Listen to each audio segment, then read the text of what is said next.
Imagine standing in front of a room full of people who have more experience, more success, and more power than you. They're sitting in their comfortable chairs, their sharp suits reflecting years of professional accomplishment, while you're just starting out, still finding your way in the world. And yet, you have something they don't, an idea. A vision so bold, so fresh, that it could change everything. You've spent weeks, no, months, perfecting it. Every detail has been thought through, every challenge anticipated. You've built it up in your mind as the answer to a problem that no one has been able to solve. But now, it's time to present it. Your palms are sweaty, but you do your best to hide it. You breathe deeply, collecting your thoughts. You've got this. You walk into the room with the confidence of someone who knows they've got the next big thing. They might not see it yet, but they will. You know it. You begin your pitch, explaining every part of your idea with clarity. The research is sound. The strategy is flawless. The benefits are undeniable. You can feel their eyes on you, some nodding, some leaning forward in curiosity. This is it. This is your moment. But then, just as you're starting to feel the momentum shift in your favor, you hear it. A single, mocking laugh. It's subtle, but unmistakable. You pause for a second, your confidence starting to slip away. You continue, but now there's a shift in the room. It's like the atmosphere has thickened. You glance around and see some of them exchanging glances, others rolling their eyes. The mocking laugh grows louder, and soon, it's followed by others. A ripple of disbelief and condescension spreads across the room. They'll never buy into this, one voice cuts through. This is just a pipe dream, another one chimes in. They begin to tear apart your idea with smirks and dismissive gestures.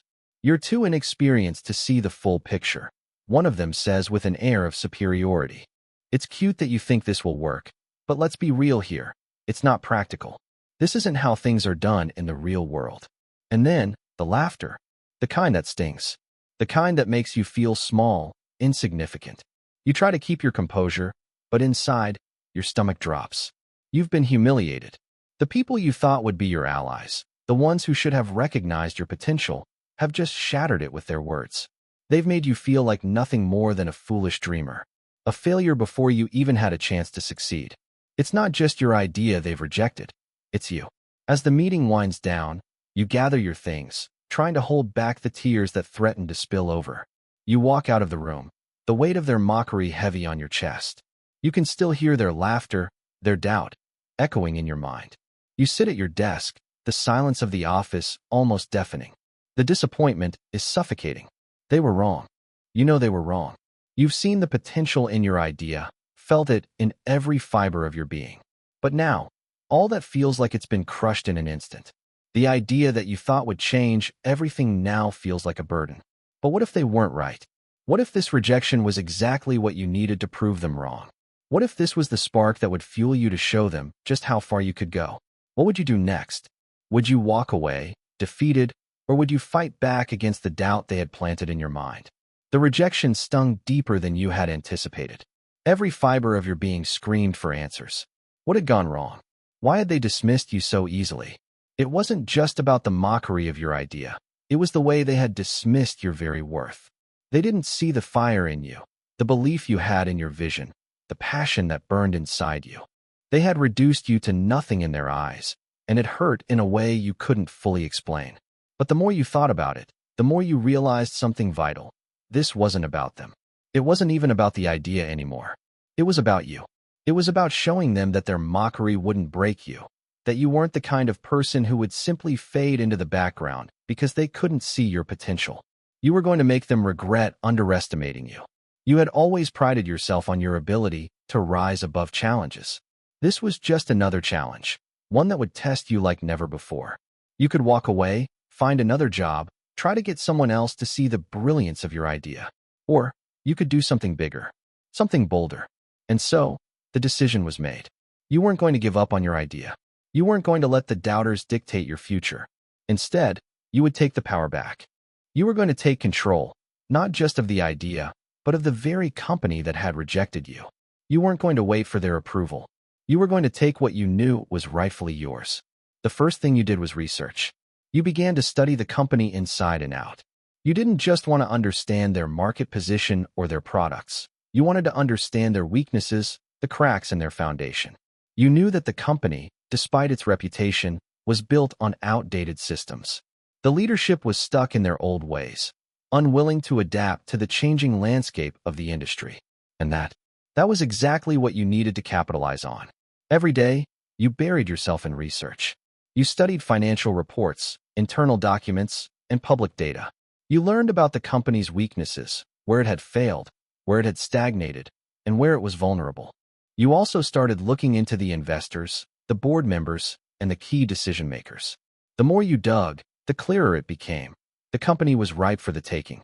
They didn't know it, but they were sitting on a powder keg, and all it would take was a small push to set everything off. The thought of buying the company crossed your mind, but it wasn't just a passing idea. It was a possibility, a real plan. The more you thought about it, the more it made sense. The company, as it stood, was slowly suffocating. If you could buy it, take control, you could reshape it into something that worked, something that could achieve the potential it had always been capable of. And the best part? No one would see it coming. You began to make calls, reaching out to investors, financial advisors, and people who had the resources you needed. You learned about the buying process, the legalities, and the steps required to make this takeover happen. It was a daunting task, but the more you learned, the more you realized that this was not an impossible feat. With the right strategy, the right support, you could turn this into a reality. But buying a company wasn't going to be easy. It wasn't just about money. It was about timing, strategy, and navigating the complex world of corporate finance. You had to be patient, methodical, and precise.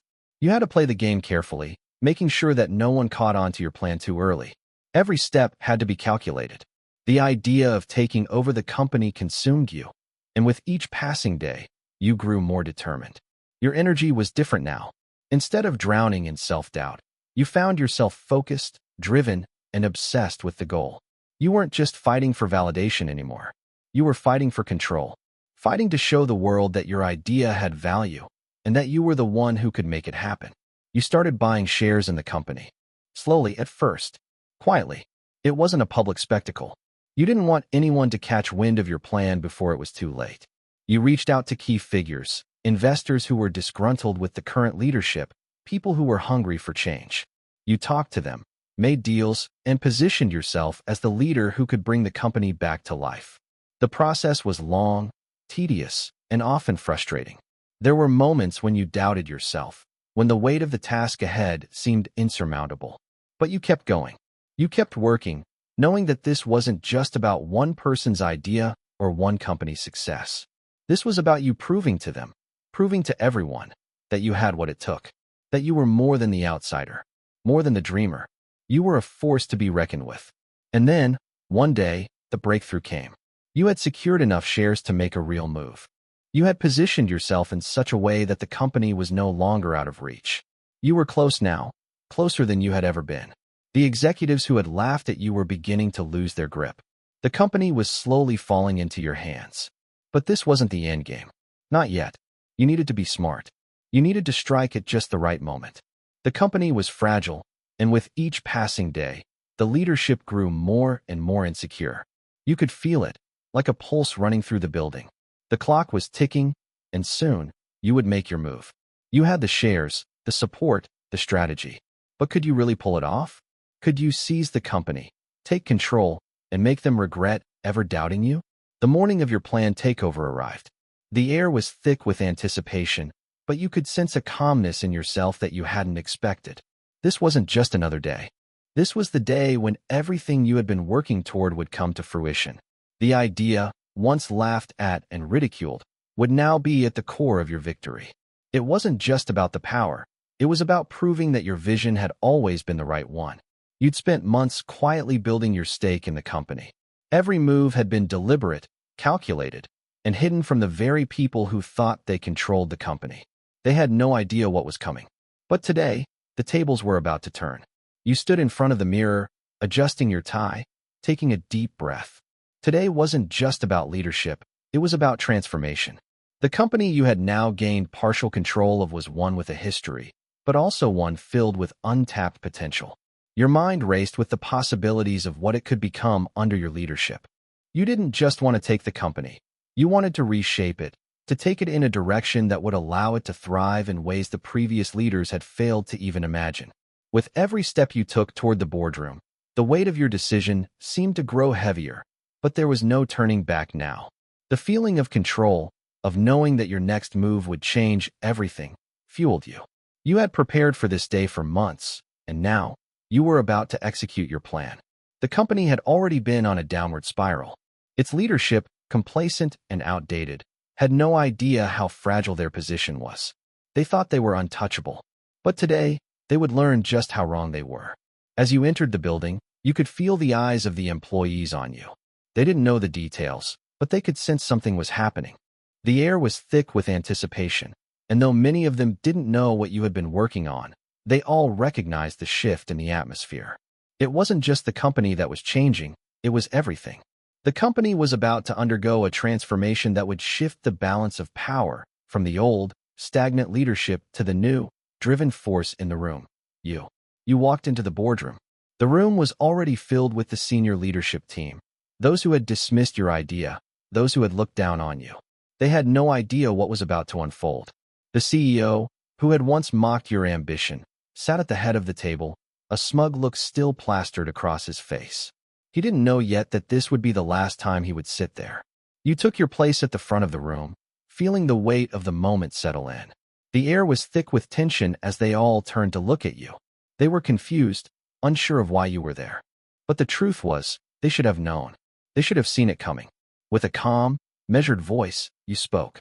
I've been reviewing the company's position, its performance, and its future. And what I've realized is simple. This company has been led by outdated thinking for too long. The people in charge have failed to see the bigger picture. And that failure has cost this company. They looked at you, shocked, unsure of how to respond. The smugness had started to fade from their faces. You could see it in their eyes. They didn't know what to expect. They had been in control for so long that they couldn't fathom being replaced.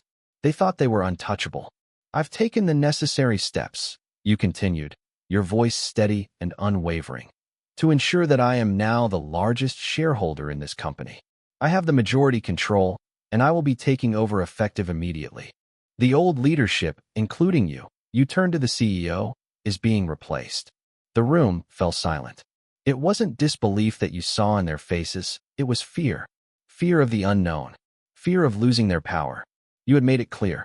You weren't just there to sit at the table. You were there to take it all. The company was now yours. One of the board members, still trying to maintain some semblance of control, spoke up, though his voice faltered. You can't do this. You don't have the experience to run this company. This is madness. You glanced at him, unbothered. Experience is irrelevant when you have vision. And I have something none of you have, an understanding of where this company needs to go and the ability to take it there. You've all been stuck in the past. I'm here to lead this company into the future. The realization began to settle in for the others as well. They had underestimated you, thought they could write you off as just another aspiring dreamer with no real power. But now, they were faced with the truth. You were in control. You weren't asking for their approval. You were taking what was yours. Turning back to the CEO, you delivered the final blow. You've done nothing but hold this company back. Effective immediately, you're dismissed. You're no longer CEO. There was a moment of stunned silence, the reality of your words sinking in. The man who had once mocked you, the one who had ridiculed your vision, was now without a job. The power had shifted, and there was no way to turn back. The room erupted in chaos. Some of the board members tried to protest, but their words fell on deaf ears. They had no leverage left. You had made it clear that the leadership they had enjoyed was over. But this wasn't about revenge, not in the way they thought. It wasn't about simply punishing them for their mockery. No, it was about showing them the true cost of their arrogance. It was about taking back what was yours and proving to everyone, including yourself, that you were more than they could ever understand. You stood up, leaving them behind as you walked out of the room. The power was now in your hands, but the real work had just begun. You had bought the company, fired the people who had rejected you, and taken your place at the top. Now, you would build it into something they could never have imagined. Now that the company was yours, what would you do with it? Would you change everything, or would the weight of control prove too much for you? How would you shape the future? The first few weeks after taking control of the company were a whirlwind. You had succeeded in getting rid of the old leadership and putting yourself at the helm, but now came the real challenge: rebuilding. The company was in shambles. It wasn't just the leadership that was broken, but the entire structure. It was a company that had been complacent, stagnant, and disconnected from the very market it was supposed to serve. You could feel the weight of every decision you made. You weren't just reshaping a business. You were reshaping lives, your employees' lives, the lives of those who had worked there for years, even the lives of the customers who depended on what you provided. The pressure was immense, and while some days you felt invincible, other days, the sheer magnitude of what you had taken on nearly overwhelmed you. The first problem you faced was resistance. It wasn't just from the old leadership team, they were gone now, but from the employees who had been loyal to them. Some felt betrayed. Some felt lost. The culture of the company had been toxic for so long that it was hard to see any hope of change. You could feel it the moment you stepped into the office. The air was thick with skepticism. People had seen too many promises from the old regime, promises that were never kept, and now they were doubtful that you would do anything differently. You spent your first few days walking through the halls, meeting with department heads, and speaking to employees. The truth was, you had no idea how bad it was until you heard it firsthand. The teams were fragmented, morale was low, and trust in leadership was non-existent. You could see it in the way people avoided eye contact, in the way they hesitated to speak freely. The company was not just lacking direction, it was suffocating under its own weight. But then you began to hear something else: whispers. Whispers of hope. Whispers of excitement from the employees who were tired of the same old routine, from those who had quietly supported your ideas in the past and were now ready to follow you. They were ready for a change, ready for something better. That was your opening. You started by taking a hard look at the structure, the management team, the way the company was organized, and the products or services that had kept it alive. You didn't just fire people for the sake of firing them. You made sure that the right people were put in the right positions. You moved quickly, decisively, but carefully. Your goal wasn't just to tear down the old system. It was to rebuild it, to make it stronger than it had ever been before. But there was still one huge obstacle in your path: the market. You had spent so much time and energy focusing on the internal problems that you had nearly forgotten that the world outside the company wasn't waiting for you to catch up. Competitors were already ahead, and customer loyalty was fickle at best. You knew that the company could only survive if you made immediate, visible changes. People didn't want promises, they wanted results. You started by addressing the public directly, using your new power as CEO to shape the company's narrative. The first step was to restore confidence. You revamped the website, released a series of public statements, and most importantly, you made sure to address the very people who had once laughed at you: your customers. You were transparent. You acknowledged the failures, but you also made it clear that those failures were in the past. The company was no longer the same. It had a new leader, a new vision, and a renewed focus on quality, service, and innovation. It wasn't just about regaining trust, it was about earning it. The company wasn't just back in business, it was about to reinvent itself. But even as the company began to show signs of improvement, there was still one lingering question that haunted you. Were you doing this for them, or for yourself? You had always dreamed of this moment, of proving everyone wrong, of showing them that you were right all along. But now, as you looked around at the company you had taken control of, you realized that the people you had once wanted to prove wrong were no longer the focus. It was about more than just revenge. It was about making something great. And so, the transformation began, slowly at first, but gaining momentum with each passing day. Your first real victory came when a major client, one that had previously pulled back due to dissatisfaction with the previous leadership, decided to re-sign with the company. It wasn't just a win, it was a symbol. It proved that the company was changing, that you were fulfilling your promise. However, the journey was far from over. The company was still fragile, and there were days when the weight of responsibility threatened to overwhelm you. But every small victory, every bit of progress, was a reminder of why you had fought so hard for this. You weren't just building a company, you were building something better. You were creating an environment where ideas, like the one you had once pitched and been mocked for, could thrive. The road ahead was still long, and you knew the challenges wouldn't stop. But with each day that passed, you felt more confident in your ability to turn things around. Could you continue this momentum? Could you lead the company to even greater success? Or would the weight of transformation prove too heavy to bear? It had been a few months since you took control, and the changes were starting to show. The company was transforming, but with transformation came complications. The road to success was rarely smooth, and every day brought new challenges that tested your resolve. While the company was starting to see the fruits of your leadership, there were those who were still skeptical. They weren't sure if the shift would last. They weren't sure if you, the outsider, could really lead them to a future worth pursuing. But you weren't interested in their doubts anymore. You had taken the reins, and you were determined to prove that the power you had fought so hard for wasn't just a fluke. It was your time to shape the future of this company. However, the consequences of your takeover were beginning to unfold. You had cleaned house. You had fired the old leadership team and replaced them with fresh faces, but that didn't mean everyone was happy. Some employees felt alienated by the changes. The company had been a certain way for so long, and no matter how much you tried to reassure them that this was for the best, some employees still weren't convinced. It didn't help that your decision to overhaul the company's culture was met with pushback from those who had been comfortable in their previous roles. The old guard, the ones who had clung to outdated methods and ideas, were the hardest to get through to. And even though they no longer held power, they still had influence. They still had connections. They still had the loyalty of some employees. That loyalty was something you couldn't just erase overnight. It was a slow burn, but it was real. You knew that some of them were simply afraid of the unknown, of the changes you were implementing. But fear, while understandable, was also a weakness. You couldn't lead a company if you were constantly bowing to fear. You had to stay focused on the bigger picture. The changes you were making would take time. Rome wasn't built in a day, and neither was a successful company. Then came the financial instability. Despite your best efforts, the company's revenue didn't grow as quickly as you had hoped. The market had shifted, and consumer behavior was unpredictable. You had anticipated some of the challenges, but the reality was more difficult than you had prepared for. The company's performance was still recovering, and with every delay in seeing the financial returns, the pressure increased. The board of directors, the very same group of people who had once laughed at you, now began to question your methods. They were beginning to see that your vision might not be enough to pull the company out of the red. The numbers weren't where they should be, and the skepticism that had previously been dismissed was now becoming harder to ignore.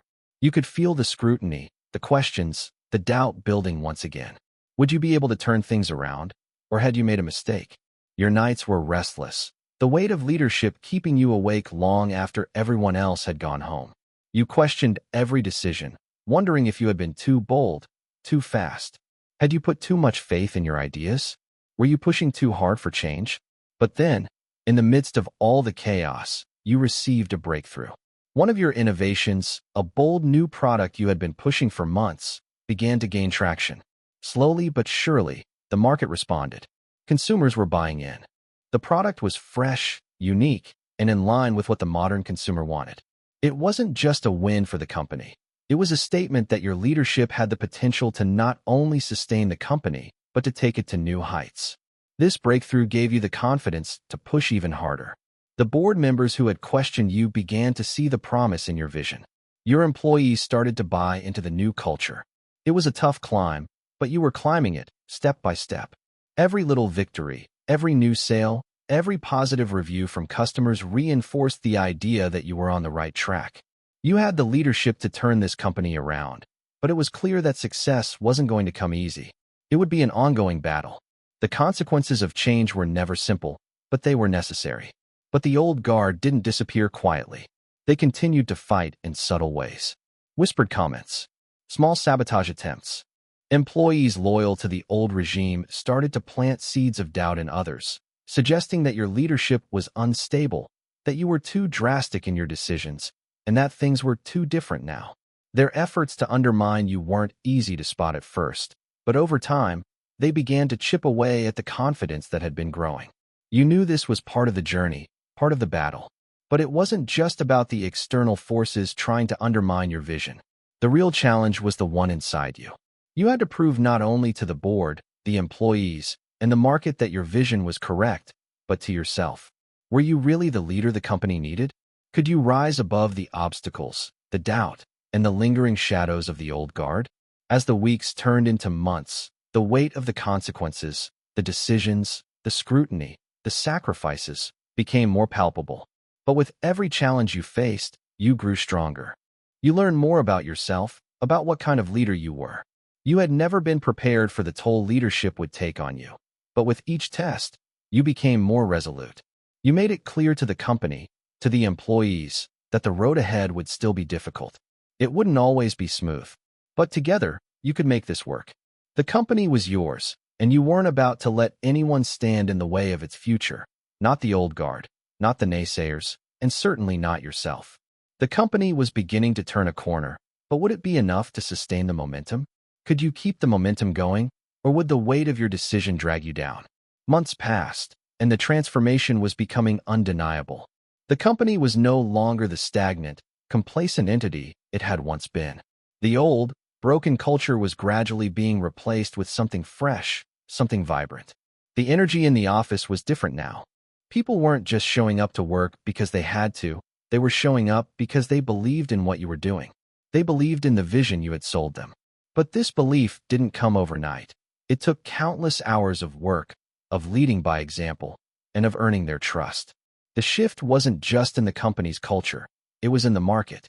Your idea, the one they had ridiculed, was now a cornerstone of the company's success. The product that had once seemed risky, too ambitious, was now in high demand. Customers were responding in ways you had only dreamed of. It wasn't just about selling a product, it was about selling a vision. And that vision was starting to gain traction. People were finally starting to see what you had always known.